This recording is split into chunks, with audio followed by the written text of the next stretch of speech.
ഈശോമിശിഹായ്ക്ക് സ്തുതിയായിരിക്കട്ടെ. എൻ്റെ പേര് ജസ്ന. ഞാൻ കൊല്ലം ജില്ലയിലെ പുത്തൂർ എന്ന് പറഞ്ഞ സ്ഥലത്തു നിന്നാണ് വരുന്നത്. ഞാൻ ആദ്യമായി ഇവിടെ വരുന്നത് ഫെബ്രുവരി 1, 2023 ഉടമ്പടി എടുക്കാനുണ്ടായ കാരണം എന്ന് പറയുന്നത്, എൻ്റെ ലെഫ്റ്റ് ഓവറിയിൽ ഒരു ബിഗ് ഒവേറിയൻ സിസ്റ്റ് ഉണ്ടായിരുന്നു. അത് കഴിഞ്ഞ ഒക്ടോബറിലാണ് കണ്ടുപിടിച്ചത്. ട്രീറ്റ്മെൻറ്റ് എടുത്തുകൊണ്ടിരിക്കുകയായിരുന്നു.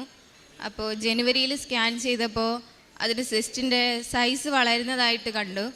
അങ്ങനെ ആദ്യമേ 7 സെൻറ്റിമീറ്റർ ആയിരുന്നു ഉണ്ടായിരുന്നത്. അതിൽ നിന്നിങ്ങനെ വളർന്ന് 8, 9, 10 അങ്ങനെ വളരാൻ തുടങ്ങി. അങ്ങനെ ഫെബ്രുവരി ആയപ്പോഴത്തേക്ക് വന്ന് ഉടമ്പടി എടുത്തിട്ട് പോയതിന് ശേഷം ഞാൻ പ്രാർത്ഥന ചൊല്ലാൻ തുടങ്ങി, ബൈബിൾ വായിക്കാൻ തുടങ്ങി.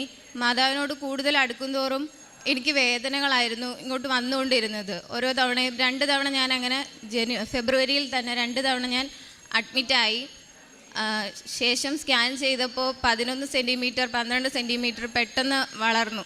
അപ്പോഴും ഞാൻ മാതാവിൻ്റെ അടുത്ത് പ്രാർത്ഥിച്ചു, ചിലപ്പോൾ ഇത് ഓപ്പറേഷൻ ചെയ്യാനായിരിക്കും മാതാവിൻ്റെ ഇഷ്ടം, എങ്കിൽ അങ്ങനെ നടക്കട്ടെ. അങ്ങനെ തന്നെ പ്രാർത്ഥിച്ചു, മാതാവിൻ്റെ ഇഷ്ടം എന്താണോ അത് നടക്കട്ടെ എന്ന്. അങ്ങനെ പെട്ടെന്ന് മാർച്ച് 13 പെട്ടെന്നൊരു വേദന വന്നു. അതിനെ തുടർന്ന് ഹോസ്പിറ്റലിൽ പോയി സ്കാൻ ചെയ്തപ്പോഴത്തേക്ക് ഓവറി ട്വിസ്റ്റ് ആവാനുള്ള സാധ്യതയുണ്ട്, അതുകൊണ്ട് പെട്ടെന്ന് സർജറി ചെയ്യണം എന്ന് പറഞ്ഞു. അങ്ങനെ മാർച്ച് 13 എൻ്റെ ഓപ്പറേഷൻ കഴിഞ്ഞു. പ്രത്യേകിച്ച് ഒരു പ്രശ്നവും ഇല്ലായിരുന്നു. മാതാവ് എനിക്ക് വേറെ കോംപ്ലിക്കേഷനൊന്നും ഇല്ലാതെ സർജറി ചെയ്തു. അതിനുശേഷം ഉണ്ടായ വേദനകൾ വരാറുണ്ടായിരുന്നു. എനിക്ക് വയറുവേദന വരാറുണ്ടായിരുന്നു. ശേഷം ഛർദിൽ വരും. അപ്പോഴെല്ലാം എൻ്റെ വിശ്വാസം ചില സമയത്ത് നഷ്ടപ്പെട്ടു പോകാറുണ്ട്. പക്ഷേ എന്നെക്കാട്ടി വിശ്വാസം എൻ്റെ അമ്മയ്ക്കായിരുന്നു.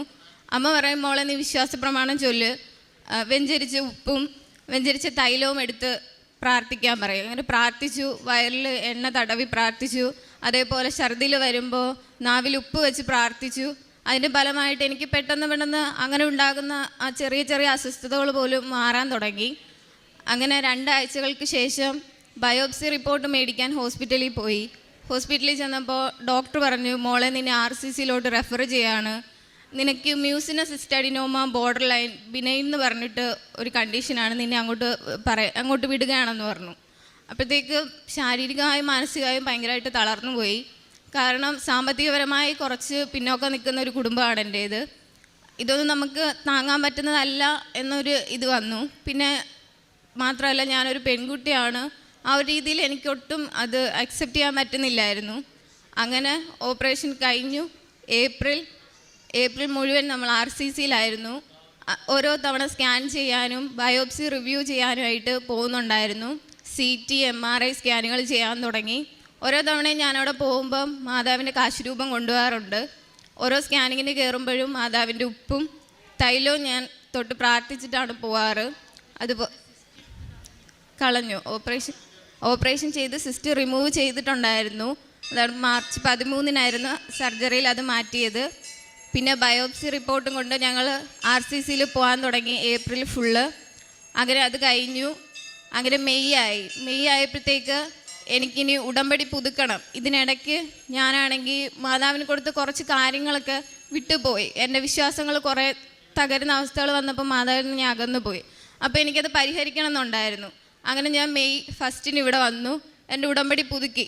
എന്നിട്ട് ഞാൻ മാതാവിനോട് പറഞ്ഞു, ഞാൻ എൻ്റെ ചെറിയ വിശ്വാസക്കുറവ് പോലും അമ്മ എനിക്ക് അവിടുന്ന് മാറ്റിത്തരണം, എനിക്കത് പരിഹരിക്കണം എന്ന് പറഞ്ഞു. എന്നിട്ട് ഞാൻ ഇവിടെ വന്നു, അച്ഛനെ കാണാൻ വേണ്ടി നിന്നു. എനിക്ക് ടോക്കൺ കിട്ടി. 4ാം ടോക്കൺ ആയിരുന്നു കിട്ടിയത്. അച്ഛനെ കണ്ടു.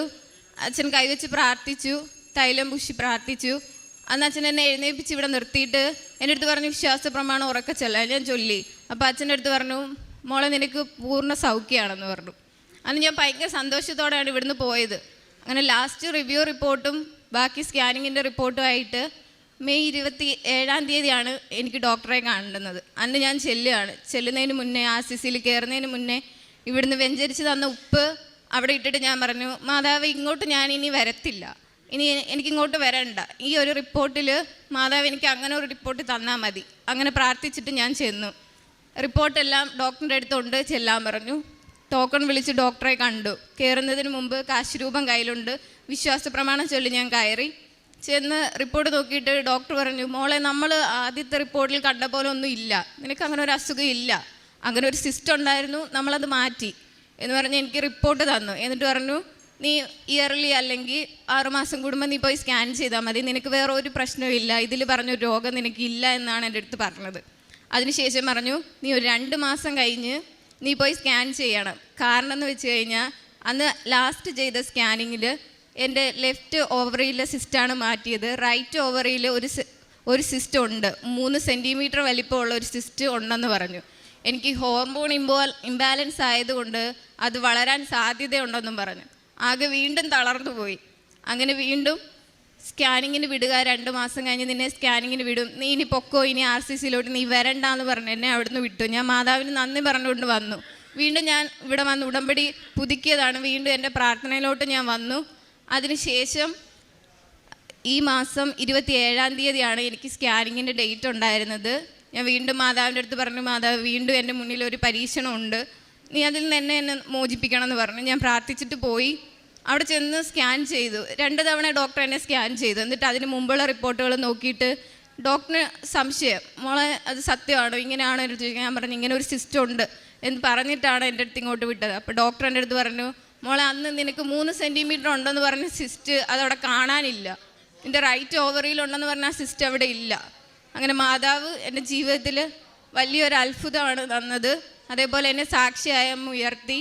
അതുപോലെ തന്നെ എൻ്റെ അനിയത്തി ജെസ്സി എന്നാണ് പേര്. അവൾ നഴ്സിംഗ് സ്റ്റുഡൻ്റാണ്. ഫസ്റ്റ് ഇയറിൽ അനാട്ടമി ഭയങ്കര പാടുള്ള ഒരു വിഷയമായിരുന്നു. അവൾക്ക് അനാട്ടമി വിഷയം എഴുതിയിട്ട് കിട്ടിയില്ല. സപ്ലി എഴുതി, അതിലും കിട്ടിയില്ല. അവളും മാനസികമായിട്ട് ഇത് നിർത്തുകയാണ്, എന്നെക്കൊണ്ട് പറ്റത്തില്ല, അങ്ങനത്തെ ഒരു സ്ഥിതിയിൽ വന്നു. അപ്പം ഞാൻ പറഞ്ഞു, ഇല്ല നീ വിഷമിക്കേണ്ട, ഞാൻ മാതാവിൻ്റെ അടുത്ത് പോകുന്നുണ്ട്, മെയ്യിൽ പോകുന്നുണ്ട്, ഞാൻ നിനക്ക് വേണ്ടി പ്രാർത്ഥിക്കും എന്ന് പറഞ്ഞു. അവൾ പറഞ്ഞു, ചേച്ചി ഞാനെന്നാ റീവാലുവേഷന് കൊടുക്കാം ഒന്നും കൂടി. അവൾ കൊടുത്തു. ഇവിടെ വന്ന് ഞാൻ മാതാവിൻ്റെ അടുത്ത് രാത്രിയിലാണ് ഞങ്ങളിവിടെ വന്നത്. മാതാവിനോട് പ്രാർത്ഥിച്ചു, അവളെ സമർപ്പിച്ച് പ്രാർത്ഥിച്ചു, അവളെ സാക്ഷിയായി മാറ്റണമേ എന്ന് പറഞ്ഞ് പ്രാർത്ഥിച്ചു. പ്രാർത്ഥിച്ചതിൻ്റെ ഫലമായി ഞങ്ങളിവിടെ 1-ാം തീയതി വന്നു. 3-ാം തീയതി മെയ് 3-ാം തീയതിയാണ് അവളുടെ റിവാലുവേഷൻ റിസൾട്ട് വന്നത്. അവൾ പാസ്സായി. ഇതുപോലെ ചെറുതും വലുതുമായ ഒരുപാട് അത്ഭുതങ്ങൾ മാതാവിൻ്റെ ജീവിതത്തിൽ പ്രവർത്തിച്ചു. അമ്മയ്ക്കും തിരുകുമാരനും 1000 നന്ദി. എൻ്റെ ദൂതൻ നിങ്ങളുടെ കൂടെയുണ്ട്, അവൻ നിങ്ങളുടെ ജീവൻ കാത്തു സൂക്ഷിക്കുന്നു. വിശുദ്ധ ഗ്രന്ഥത്തിലെ ബാറൂക്കിൻ്റെ പുസ്തകം 6-ാം അധ്യായം 7-ാം തിരുവചനമാണ്. തൻ്റെ ഓവറിയിൽ ലെഫ്റ്റ് ഓവറിയിൽ സിസ്റ്റുണ്ട്, അതുപോലെ തന്നെ റൈറ്റ് ഓവറിയിലുമുണ്ട്. ഇങ്ങനെയൊക്കെ പറയുന്ന അവസ്ഥയിൽ ലെഫ്റ്റ് ഓവറിയിലെ സിസ്റ്റ് അത് ഒന്നിനൊന്നിന് വലുതാകുന്നു, സെൻറ്റിമീറ്റർ കൂടി വരുന്നു എന്നുള്ള റിപ്പോർട്ടുകൾ കിട്ടുന്നു. അങ്ങനെയൊക്കെ ഉള്ളപ്പോൾ ഇവിടെ വന്ന് ഉടമ്പടി എടുക്കുകയും ഉടമ്പടി തൈലം ഉപയോഗിക്കുന്നുണ്ട്.